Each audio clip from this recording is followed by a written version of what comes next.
Në emisionet tjera, nuk po du më përsërit, ajo pse po shkojmë zgjedhje, është interesi i zotit Kurti, u krya e punë, kë nuk e ka hall qytetarin, kë ka në hallat populizmin e tij. Qysh mi bindën njerëz pak me amxholl agresivitetin, me avrit emocionet që kur shkojnë zgjedhje me votu, mas 2 ditë e ketë harruan atu, ndërsa mirëqenien qytetare kërkush nuk e ka në thel. Mos të harrojmë një fakt, kur Albin Kurti është bërë kryeministër, i është dërzu buxheti më i madh i secilit kryeministër në Republikën e Kosovës. Veç ta bëjmë një krahasim. Hashim thotë që kur e ka marrë buxhetin ka qenë 700.000 deri 800.000 euro. Kur ko kryeministër për herë të parë. Milion. Po më fal, 700 deri 800 milion. Kërkoj falje. Domethënë nuk ka qenë 1 miliard. Sakt. Ndërsa Albin Kurti ju ka dorëzu buxheti për herë të parë si kryeministër 2.35 miliard euro. Sot e ka dyfishu. Po. Po tash ta analizojmë të. Prej vitit 2007 deri në vitin 2012, A kena tabela për këto? Po, jo tabelat që tash, Okay. vetëm këto ta. Prej vitit 2007 deri në vitin 2012 komplet pamja e shtetit Republikës së Kosovës ka ndryshuar. Në koalicion ka qenë një pjesë ka qenë PDK-ja me LDK-n, një pjesë tjetër PDK-ja me AKR-n. Kjo është fakt. Prej vitit 2015 deri sot, as autostrada nuk është duke u mirëmbajtur siç duhet.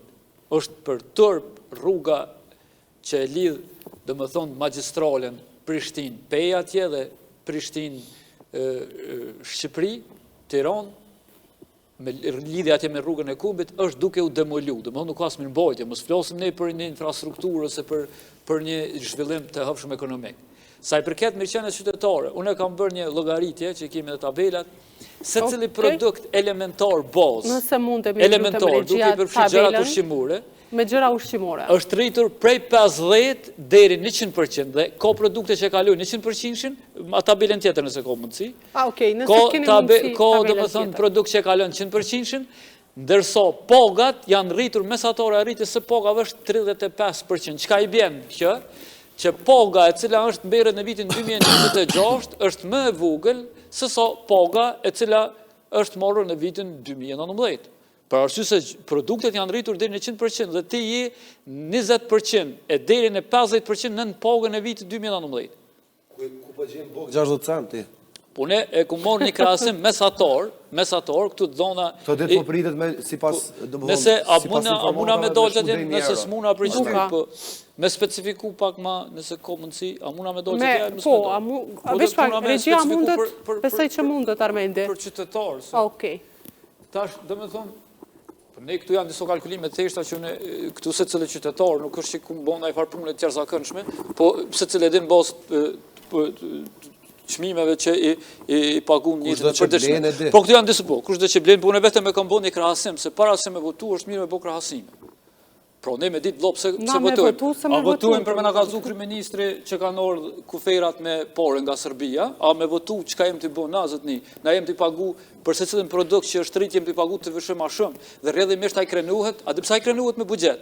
Për arsye se ti kur i ke pagu 18% të nëzëm ose 8% të vëshës për 0.3 cent bukes, së dhe pagun të fishin e qasoj, dhe shtetit normalisht që jarktuhen ma shumë paro. Mirë po, atu paro so po shpenzohen për investime kapitale dhe sa po kthejnë të qytetare. Pro qytetari po vjedhet në mënyrë, nëse mund të themi në mënyrë shkollore. Mirë se, duhet me theksuar men që neve na është premtu që nuk do të kemi të vëshë për produktet bazë. Ato dihet më, nuk i na bu bajatu e për me. A i ka thotë të heki për produkte elementare, për produkte bazë, do të heku të vëshën. Pastaj ka thënë zotri Kurti për arsimin e për shumë sektor tjerë, do të ketë largim të heqet të vëshës për shumë produkte, kështu me radhë. Pra kemi 0.30, 50 dhe 60 cent mesatarja, kjo merë dhe në vitit 2025, ndryshimi rritjes e bukës është prej 70 dhe 100%. Qumshti po ashtu, kafeja, do më thonë që njerëz dolin pin kafe, se një muhabeti me po me dikan, është për naftë, unë nuk e ku morë këtë që rrit tash pas luftës e ka ndodhur atje me Iranin, po mesatore edhe ma herë, do më thonë, ka qenë shumë keq. Pastaj rrymen, i këmi nëzirë tabelat për rrymen, veç është rritja 10% 100% shkën, pastaj e kemi qeroja, që shumë e rëndësi, pro mesatore ka qenë ma herë 150-250 euro, sot dhe 250 dhe në 400 euro, është tërësia totale që i bjen plus 50 dhe në 80%. Pro kjo është po këti që e pagun qytetari i Republikës Kosovës.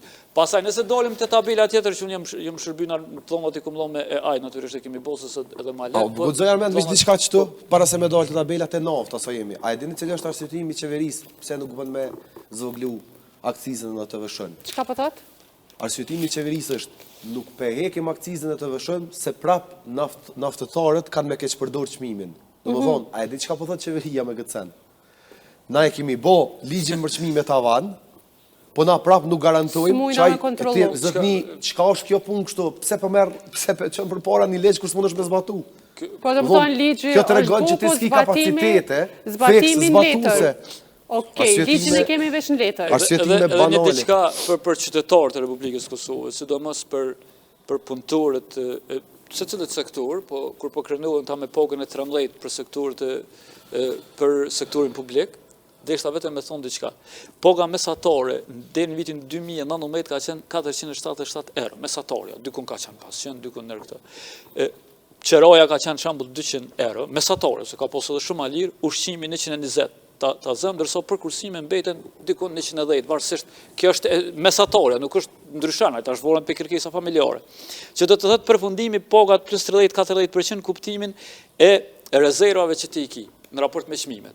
Ndërsa në vitin 2026 pogat, siç ka thënë kryeministri, ne i kemi rritur deri mesatare 600-650 euro dhe ne pajtuemi që si shifër Pogën minimale tash 500. Mirë po, sa e ka fuqi vlerëse paroja nuk motet. Paroja nuk motet, poga nuk motet me vlerë numerike, po motet me fuqinë vlerëse të saj që e ka. Sot për shembull ti nën pogën e vitit 2019, pro sot ti secili qytetar, secili profesor, secili mësimdhan, secili punëtor merr dikon 3-40% më pak pog se sa në vitin 2019. Dhe kjo është tepër shqetësuese. Sot pro as indeksim poga nuk ka. Që me sqaruar me se po thua marr më pak pog, për shkak që nuk mundet me për arsye se nuk mundet se për me sqaruar më mirë për shikuesin. Nuk mundesh me ble çka ke ble me më pak pog. Se Armendi e di besoj këtë pjesë, do të më dallu vlerën nominale me vlerën numerike. Po. Domethënë vlera numerike është shifra. Na duhet të sqarojmë këtë pjesë se ka një shumë e di. Domethënë fuqia vlerëse. Pro vlera numerike nuk tregon që ti mund me jetu më mirë. Se ti, për shembull, ki vende turistike mund me shku me 500 euro, mund me shku me bu pushime ta zëm dërs, po me 500 euro ti nuk mund me shku me bu pushime dikun tjetër. Sakt. Domethënë që ky është problemi i fuqisë vlerëse. Ky domethënë është duke, nëse guxojna me ful për qytetarin e thjesht, është duke vjedhur qytetarin. A e dini pse? Për arsye se për secilin produkt ti pagun të vëshë më shumë, dhe çaj aty nuk të kthehet. Paraja që ty të kthehet dhe barazohesh me çmimet quhet indeksimi pogave, për shembull. Indeksimi pogave i bën që poga me kokë kompaktibile me çmimet që janë rrit. Dhe ti në kodër që soi je nën çmimet që janë rrit. Po poga nuk është as në nivelin e çmimeve, mos flasim për rritje, por ti nuk i rritje. Po se u thash nafta në Gjermani është 3 euro, po krahasoj gjona tjera. Këtu disa krahasime të cilat secili njeri, secili individ mund t'i bëj, mirë po unë i kam bërë. Mirë, ti ke shfrytzuar inteligjencën artificiale për krejt po shfrytzuar inteligjencën. Secili mirë po janë domethënë dhënat të sakta që unë kum dërguar ai më ka bu tabelë.